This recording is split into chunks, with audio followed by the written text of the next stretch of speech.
Assalamualaikum warahmatullahi wabarakatuh. Ya, kita melanjutkan pembahasan kita yang kemarin yaitu tentang Sirah Nabawiyah. Nah, kalau kemarin kita membahas bagian satu itu adalah asal muasal bangsa Arab, yang kita bahas adalah Arab Ariba, yang sekarang adalah Arab Musta'rabah atau Adnaniyah. Ya, kenapa disebut Adnaniyah? Karena berasal dari Adnan. Maka ini disebut dengan Adnaniyah. Nah, inilah yang disebut dengan Arab Musta'rabah. Nah, kita tahu bahwa Arab Musta'rabah ini cikal bakal kakek buyut yang tertua, yaitu berasal dari Nabi Ibrahim alaihissalam. Ya, langsung aja kita persingkat. Diceritakan bahwa Nabi Ibrahim pada zaman dulu itu tinggalnya di negeri Irak, daerah Ar, berada di pinggir barat Sungai Efrat berdekatan dengan Kufah. Nah, di sanalah Nabi Ibrahim tinggal bersama istrinya Sarah. Nah, hingga dia itu Nabi Ibrahim menjelajah untuk berdakwah, ya, mengajarkan tauhid sampai ke Haran. Nah, beliau ke Haran, kemudian beliau juga ke Pakistan. Nah, di sana beliau berfokus untuk berdakwah. Kemudian sampailah juga beliau ke tanah Mesir, negeri Mesir, ya. Nah, kita tahu bahwasanya Mesir dari dulu yaitu dikuasai oleh penguasa yang disebut dengan Fir'aun. Ya. Jadi di zaman Nabi Ibrahim itu sudah ada Fir'aun. Nah, berbeda Fir'aun zaman Nabi Ibrahim dan Fir'aun di zaman Nabi Musa alaihissalam. Walaupun memang sama-sama disebut Fir'aun, tapi Fir'aun ini ada Fir'aun 1, 2, 3, dan banyak. Fir'aun itu banyak. Jadi intinya bahwasanya di zaman Nabi Ibrahim juga ada Fir'aun, penguasa Mesir yang kaya raya. Nah, ketika di Mesir ini Nabi Ibrahim membawa istrinya Sarah, Fir'aun ini ingin membuat siasat buruk terhadap istrinya Sarah. Kenapa? Karena dilihatnya Sarah ini kan wanita yang cantik diceritakan, yang namanya seorang laki-laki, ya, istilahnya melihat wanita cantik pengen memikat, pengen mengganggu, ya, pengen usil lah istilahnya, ya kan. Jadi setiap Fir'aun ingin mensiasati Sarah, ingin mencelakai Sarah atau ingin mendekati Sarah, itu tidak pernah berhasil. Kenapa? Karena Allah menjaga Sarah. Karena Sarah adalah wanita yang solehah. Karena Sarah adalah sangat dekat kepada Allah. Maka suatu saat Fir'aun itu menyadari bahwasanya Sarah ini memang benar-benar dekat dengan Allah. Makanya untuk mengakui keutamaan Sarah kepada Allah, Fir'aun menghadiahkan putrinya, yaitu Hajar, sebagai pembantu Sarah, sebagai pengakuan dia. Nah, ketika dihadiahi putrinya untuk Sarah sebagai pembantu Sarah, yaitu Hajar, ya. Nah, ini Hajar ini sangat menarik ini. Kalau kita tidak mempelajari sejarah, kita tidak tahu bahwasanya kakeknya Nabi Ismail adalah Fir'aun. Nah, kenapa? Karena Hajar, ibunya Ismail, adalah putri Fir'aun. Ya, singkat ceritanya tadi, Fir'aun menghadiahkan Hajar sebagai pembantunya Sarah. Hingga akhirnya Sarah menikahkan Hajar dengan Nabi Ibrahim alaihissalam. Nah, setelah menikah mereka, Nabi Ibrahim punya istri bernama Sarah dan bernama Hajar. Mereka pun pergi ke Palestina. Di sana mereka tinggal di Palestina, dan di sanalah lahirlah Nabi Ismail alaihissalam dari istrinya Hajar. Karena dari Sarah dia belum punya anak. Nah, di sanalah lahir Nabi Ismail.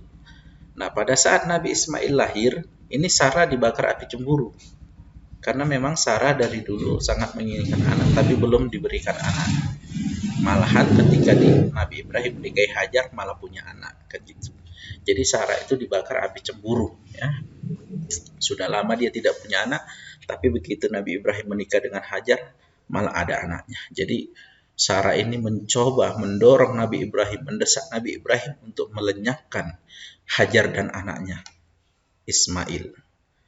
Nah, pada akhirnya Nabi Ibrahim pun daripada ribut-ribut kan, Nabi Ibrahim pun mengasingkan lah istilahnya, mengungsikan istrinya Hajar dan Ismail ke Hijaz. Nah, Nabi Ibrahim mengungsikan mereka ke Hijaz ya. Dibawalah Hajar dan anaknya Ismail ke Hijaz. Nah, pada saat itu Hijaz itu belum ada seorang pun. Belum ada satu manusia, belum ada tanaman, belum ada air, masih berupa gundukan-gundukan tanah. Nah, ya, gundukan-gundukan tanah kering di Hijaz pada saat itu. Nah, jadi dengan berat hati Nabi Ibrahim terpaksalah mengungsikan mereka ke Hijaz. Nah, ditinggallah Hajar dan Ismail di sana, diberikanlah bekal kurma, diberikanlah air, kemudian dengan hati cemas, dengan hati gundah gulana, Nabi Ibrahim pun kembali ke istrinya ke Palestina. Ditinggallah istrinya Hajar dan Ismail di Hijaz. Ya. Nah, suatu ketika diceritakan, bekalnya Hajar dan Ismail ini sudah habis. Kurmanya habis, airnya habis, hingga akhirnya Allah mengkaruniakan air di dekat tinggal mereka atau yang disebut dengan sekarang air Zam-Zam. Nah, itu asal muasalnya ya. Ya, karena udah kehabisan bekal, air sudah tidak ada, makanan tidak ada. Allah karuniakan air di tempat peninggalan Hajar dan Ismail yang sekarang kita kenal dengan air Zam-Zam. Nah, disitulah dulu Hajar dan Ismail ditinggal Nabi Ibrahim ya, diungsikan Nabi Ibrahim di sana.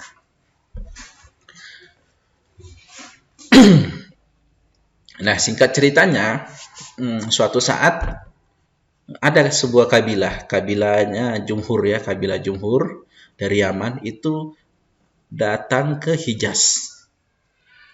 Nah, hingga akhirnya kabilah Jurhum ini tinggal di Hijaz berkat persetujuan dari ibunya Ismail yaitu Hajar.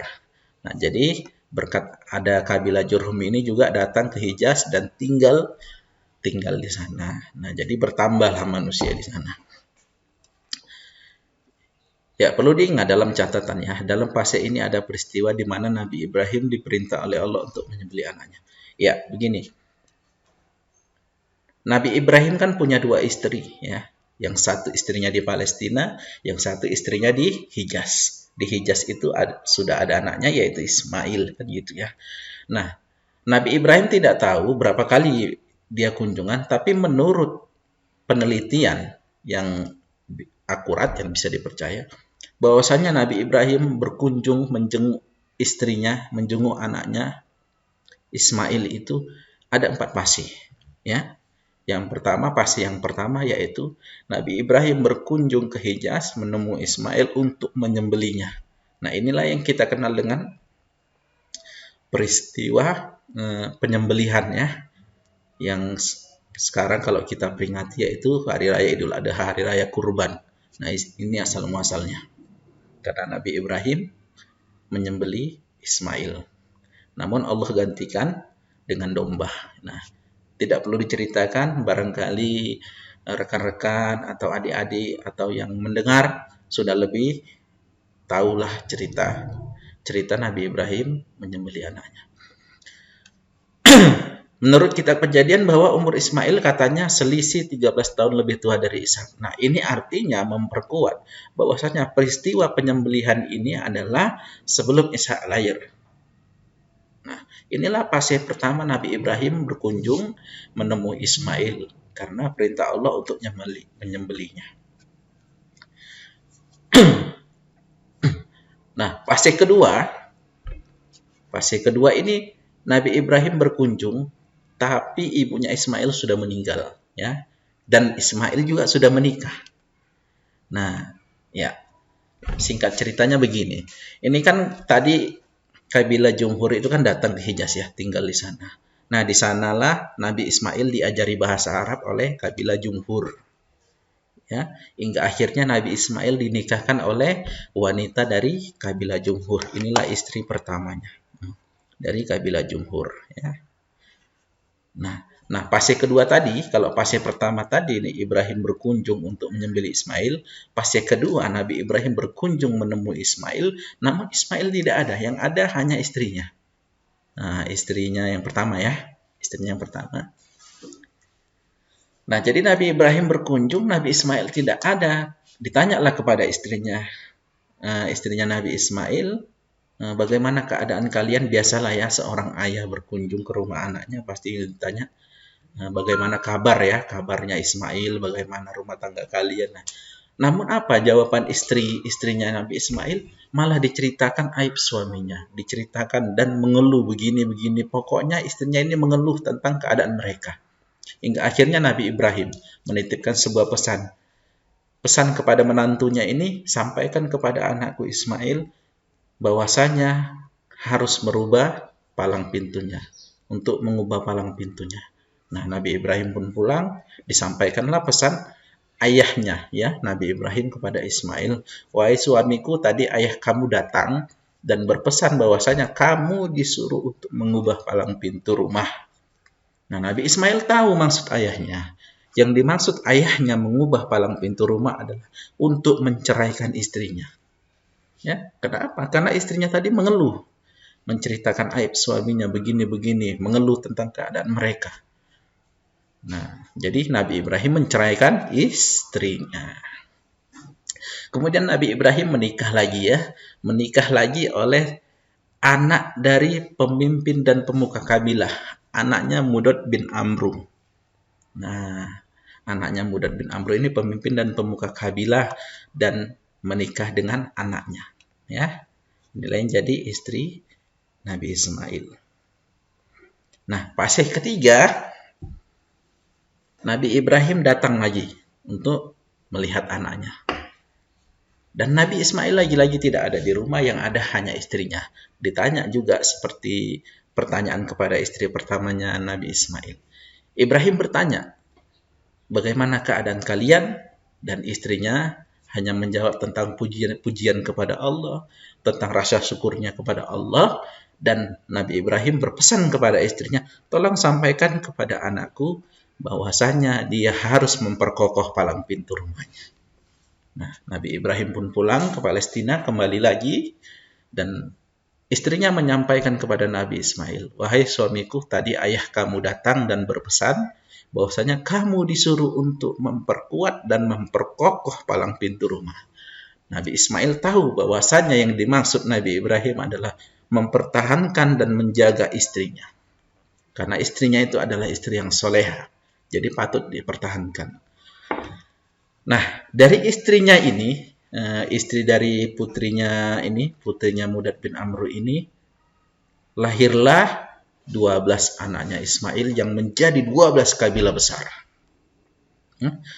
Yang pertama yaitu anaknya Nabat, Kaidar, Adbail, Mifsha, Misma, Duma, Nisha, Hada, Taimayatur, Nafis, dan Kaiduman. Nah, 12 anaknya ini menjadi 12 kabilah. Ya. Namun, anaknya ini berpencar ke seluruh jazirah Arab, ke sana, kemari, ke barat, ke utara. Berpencar, tidak terdeteksi lagi keberadaannya. Namun, yang terdeteksi hanya dari kabilah Nabat dan Kaidar. Makanya yang kita bahas ini adalah kabilah Nabat dan kabilah Kaidar. Maaf, terlewat. Nah, tadi kita udah fase ketiga tadi ya. Fase ketiga tadi Nabi Ibrahim datang ya. Saya lupa menyampaikan. Dan fase yang keempat, Nabi Ibrahim datang ke Hijaz ya, ke Hijaz, ke Mekah ya. Nabi Ibrahim datang. Nah, di sanalah barulah Nabi Ibrahim bertemu dengan Nabi Ismail, dan mereka ya bagaimanalah layaknya seorang ayah yang sudah lama tidak bertemu dengan anaknya ya. Anaknya sudah besar, sudah menikah, ya rasa kangen, rasa bahagia ya. Di sanalah bercampur hingga akhirnya Nabi Ibrahim mendirikan Ka'bah bersama anaknya Nabi Ismail ya, di Mekah sana. Nah, jadi yang mendirikan Ka'bah ini adalah Ibrahim dan Ismail. Jadi didirikanlah ini Ka'bah di sana. Ya, itu pasti yang keempat ya. Lanjut, kita persingkat. Ya, tadi kan anak Ismail ada 12 ya. Dan menjadi 12 kabilah. Dan berpencar-pencar ke sana kemari, yang terdeteksi hanya Nabat dan Kaidar. Ya, kita bahas dulu Nabat dan Kaidar. Ya, anaknya Nabi Ismail, yaitu Nabat, ini pergi ke Hijaz Utara ya. Ibu kotanya Al-Batra. Dan Kaidar ini perginya ke Mekah dan menetap di Mekah. Ya, anaknya Nabat ini ke Hijaz Utara, anaknya Kaidar menetapnya di Mekah. Dan di Mekah ini si Kaidar ini beranak pinak di sana dan menghasilkan keturunan, turun, muncullah Adnan ya, Adnan. Adnan ini nama ya, nama dari keturunan Kaidar ya. Nah, anak keturunan Kaidar, Adnan, dan Adnan punya anak namanya Ma'at. Nah, ya. Yang tadi Ismail ini punya anak namanya Kaidar, Kaidar mempunyai anak keturunan dan muncullah Adnan, dan Adnan punya anak namanya Ma'at. Ya, catatan dulu, kita baca dulu catatannya. Setelah melakukan penyelidikan yang akurat, Said Sulaiman An-Nadawi menegaskan bahwa raja-raja keturunan Ghosan termasuk Aus dan Khazraj bukan berasal dari keturunan Qahtan. Nah, Qahtan ini tadi yang kita bahas di sesi pertama ya, Sirah Nabawiyah bagian pertama. Qahtan ini adalah Arab Aribah. Nah, jadi kata Said Sulaiman An-Nadawi, raja-raja keturunan Ghosan itu yang termasuk Aus dan Khazraj itu sebenarnya bukan dari keturunan Qahtan, tetapi dari keturunan Nabat, anaknya Ismail katanya. Ya. Nah, tetapi dari keturunan Nabat. Sebagaimana juga dalam Sirah Nabawiyahnya karangan Ibnu Ishaq yang terkenal, dan ini juga dinukil oleh Ibnu Katsir, bahwasannya raja-raja Ghosan itu adalah keturunan Ismail. Ya, ini hanya perbedaan pendapat saja. Nah, ya kalau kita bahas tadi di bagian pertama, raja-raja Ghosan kan dari Arab Aribah ya. Arab Aribah, termasuk Aus dan Khazraj kan Arab Aribah. Namun, menurut pendapatnya dari Sirah Nabawiyah Ibnu Ishaq, bukan.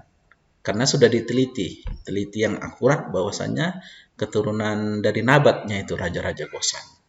Tapi itu tidak perlu kita bahas karena kita fokus Sirah Nabawiyah ini adalah fokusnya ke Nabi Muhammad ya. Jadi kalau perbedaan pendapat tentang asal muasal itu biasa. Nah, kita hanya menyampaikan pendapat yang akurat. Ya. Lanjut ya. Tadi Ismail punya anak Kaidar, Kaidar menurunkan anak keturunan, muncullah namanya Adnan. Adnan punya anak namanya Ma'at.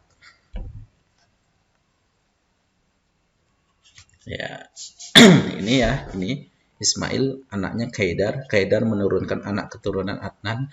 Adnan punya anak namanya Ma'at. Ma'at punya anak namanya Nizar. Dan anaknya Ma'at anaknya Ma'at ini katanya cuma satu, yaitu si Nijar. Nah, Nijar ini anaknya si Ma'at, cucunya dari Adnan. Cucunya Adnan ya. Adnan punya anak namanya Ma'at, Ma'at punya anak namanya Nizar. Nah, empat anak Nizar ini, anak Nizar ini ada 4 dan menjadi kabilah besar, yaitu anaknya Iyad, Anmar, Rabi'ah, dan Budor. Nah, 4 anaknya ini menjadi sebuah kabilah besar jadinya. Jadi ada turun-turun ya.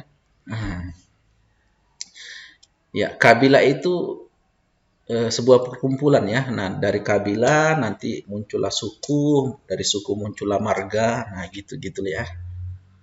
Jadi kabilah itu bisa kita simpulkan seperti kumpulan suku ya. Nah, dari suku ini nanti muncullah marga-marga gitu.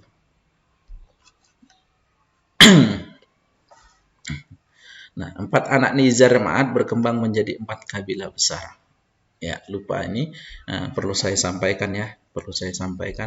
bahwasanya keturunan Adnan sampai ke Ibrahim itu katanya ada 40 keturunan. Kalau diambil silsilah ya, dari Adnan sampai ke Ibrahim itu katanya sampai 40 keturunan. Ini hanya informasi aja. Nah, kemudian Adnan ini yang perlu kita ketahui adalah kakek ke-22 silsilah Nabi Muhammad SAW. Makanya ketika Nabi Muhammad menjelaskan silsilahnya, begini-begini sampai ke Adnan, Nabi Muhammad berhenti dan berkata bahwasanya ahli silsilah sedang berdusta.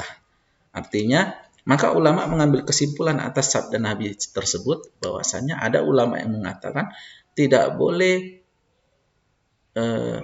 mensilsilakan Nabi Muhammad lewat ke Adnan ke atas. Karena Nabi Muhammad ketika menceritakan silsilahnya berhenti sampai ke Adnan. Dan Nabi Muhammad tidak melanjutkan, malah bersabda, para ahli silsilah sering kebanyakan berdusta. Nah, jadi ulama mengatakan silsilah Nabi Muhammad cukup sampai ke Adnan saja, tidak perlu dibahas ke yang atas. Nah, ada ulama yang mengatakan boleh dibahas sampai ke Nabi Ibrahim, asalkan jelas, asalkan memang ada hadis dan keterangannya. Nah, seperti itu ya. Nah, ini hanya informasi saja. Kita lanjut. Nah, tadi 4 anak Nizar bin Ma'ad ini berkembang menjadi 4 kabilah ya, anaknya 4 dan menjadi 4 kabilah besar, yaitu kabilah Rabi'ah yang kemudian kabilah Mudor. Nah, 2 inilah yang paling besar. Ya, makanya kita fokus ke kabilah Rabi'ah dan kabilah Mudor. Ya, dari kabilah Rabi'ah muncullah suku-suku ya. Tadi dari kabilah muncul suku-suku. Nah, suku-suku ini dari anaknya ya, anaknya Rabi'ah ini namanya Asad menjadi suku-suku ya. Nah, anaknya si Rabi'ah ini adalah Asad bin Rabi'ah. Ada Anza, Abdul Qais, 2 anak Wa'il ya. Bakar dan Taglib. Ada suku Hanifah dan lain-lain ya. Kemudian dari Mudor ini muncul suku-suku ya. Anak-anaknya yaitu Qais Ailan, muncullah Ilyas. Nah, itu. Lanjut. Pelan-pelan ya dipahami. Nah, kemudian, dari kabilah Mudor dulu ya, kabilah Mudor. Si Mudor ini kan punya anak ya. Ini tadi, Mudor kan punya anak. Nah, anaknya Qais, Ailan, dan Ilyas ya, anaknya. Nah, ini yang menjadi suku jadinya. Jadi suku Qais, suku Ilyas gitu ya. Nah, kabilah Mudor ini kan menurunkan 2 suku ya. Suku Qais Ailan dan suku Ilyas. Nah, si Qais Ailan ini, suku Qais Ailan ini ya, menurunkan marga-marga ya. Akhirnya keturunan-keturunannya itu ada namanya Bani Sulaim. Ini Bani Hawazin, Bani Gotofan ya. Nah, suku Ilyas ini menurunkan marga-marga ya. Ada Tamim bin Murrah, Uzail bin Mudrika, Bani Asad bin Khuzaimah, dan marga-marga dari Kinana bin Khuzimah ya. Ya, yang kita menarik ini adalah Kinanah yang kita bahas ya. Karena asal muasal Nabi Muhammad ini dari Kinanah. Ya. Kinana bin Khuzimah ini punya anak namanya An-Nador. An-Nador punya anak namanya Malik. Malik punya anak namanya Fir ya. Fir bin Malik. Nah, dari Fir bin Malik ini menurunkan anak keturunan dan muncullah suku Quraisy. Ya. Nah, dari tadi ya, kita ulangi. Ini Ismail punya anak namanya Qaidar.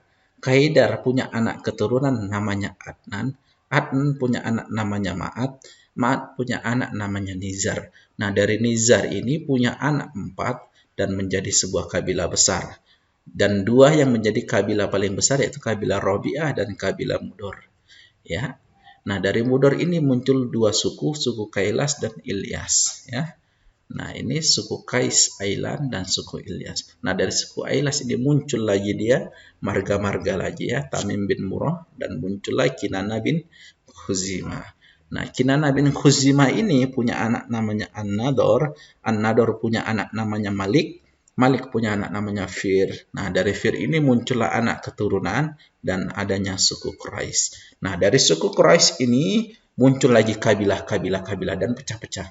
Nah, jadi dari kabilah muncul suku, muncul marga. Nah, dari marga bisa lagi muncul suku, muncul lagi kabilah, muncul lagi marga. Nah, bangsa Arab dulu seperti itu. Berkabilah-kabilah ya, bersuku-suku. Nah, dari suku Quraisy ini muncul lagi jadi kabilah lagi ya. Kabilah ini ada Jumu, Saham, Adi, Makhzum, Taim ya, Zuhra bin Kilab. Nah, itulah.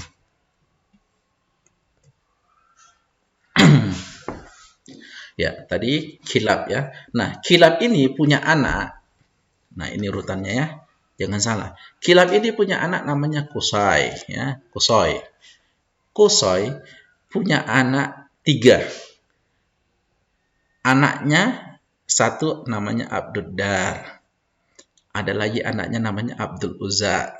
Abdul Uzza punya anak namanya Asad ya. Kusai punya cucu namanya Asad.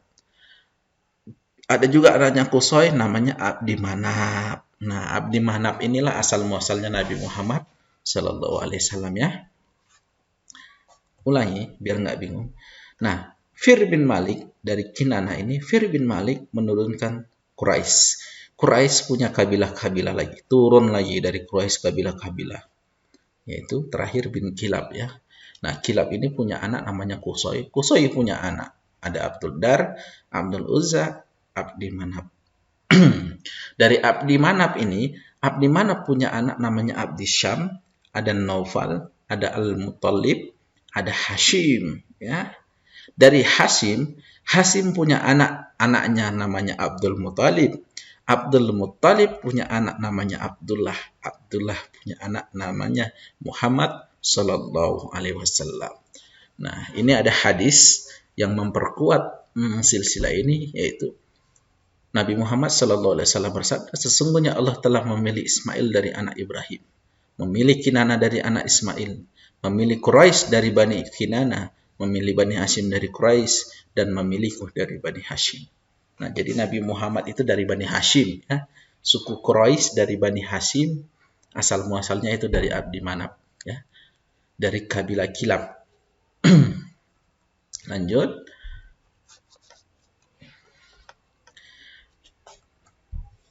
Ya. Nah, keturunan Adnan ini ya, Nabi Muhammad kan keturunan Adnan ya, dari Arab Adnaniyah ya.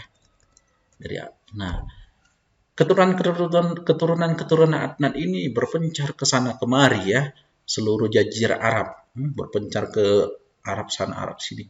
Pokoknya berpencar ke sana kemari. Di antaranya yaitu Abdul Wais, anak-anak Tamim dan anak-anak Bakar bin Wail menetap di Bahrain. Ya. Bani Hanifah bin Sa'd bin Ali bin Bakar bin Wail di Yamamah, menetap di Hijr. Kemudian ada Taglib bin Wail, ya, menetap di Jazirah Efrat. Dan sebagian anak keturunannya bergabung ke Bakar, ya, bergabung sama Bakar. Kemudian ada namanya Bani Tamim. Bani Tamim ini menetap di Basrah. Kemudian ada Bani Sulaim, ya, menetap di dekat Madinah, dari lembah-lembah di pinggiran Madinah hingga ke Khaybar di bagian timur Madinah dan penghujung Qura. Ini hanya sekedar kita tahu aja kemana-kemana mereka berpencar, hingga akhirnya banyak bangsa Arab jadinya. Kemudian adanya namanya Syakib. Syakib ini ya menetap di Taif. Hawazin menetap di timur Mekah, antara Mekah dan Basra. Ada namanya Bani Asad, menetap di timur Taimah dan barat Kufah. Ada Zubian, menetap di dekat Taimah hingga Hawazin. Ada beberapa suku Kinanah ya, beberapa suku Kinanah di Tihama. Ada suku-suku Quraisy ya, sebagian besar di Mekah ya. Nah, hingga akhirnya muncullah Qusay bin Kilab yang mempersatukan suku-suku Arab. Nah, jadi yang mempersatukan suku-suku Arab dulu kan, Arab suka bersuku-suku, berkabilah-kabilah. Muncullah Qusay bin Kilab ini yang mempersatukan suku Arab. Nah, ini Qusay bin Kilab inilah. Nah, Qusay bin Kilab inilah yang mempersatukan suku-suku Arab. Hingga akhirnya anaknya ini muncul, Abdi Manaf muncul, menurunkan Nabi kita Muhammad Sallallahu Alaihi Wasallam. Nah, ya mungkin sampai di sini dulu Sirah Nabawiyah bagian 2. tentang asal muasal bangsa Arab. Yang pertama tadi adalah namanya Arab Baidah yang tidak terdeteksi lagi dan tidak diketahui sejarahnya. Kemudian ada namanya Arab Aribah, yaitu dari Yaman ya, atau Kohtonia dari dari asal muasalnya dari Kohton. Nah, ada namanya Arab Musta'rabah, yaitu cikal bakalnya yaitu dari Ibrahim ya, dari keturunan Adnan, makanya disebut dengan Arab Adnaniyah. Nah, dari Adnan inilah muncullah Nabi kita Muhammad SAW dari Abdi Manaf, Bani Hashim. Ya, kita akan bersambung ke bagian 3 pembahasan kita. Untuk bagian 2 sampai sini dulu. Semoga bermanfaat dan kita dapat mengetahuinya. Dan jika ada yang tidak dimengerti dan ingin ditanyakan, silakan tulis di kolom komentar di bawah. Ya, Assalamualaikum warahmatullahi wabarakatuh.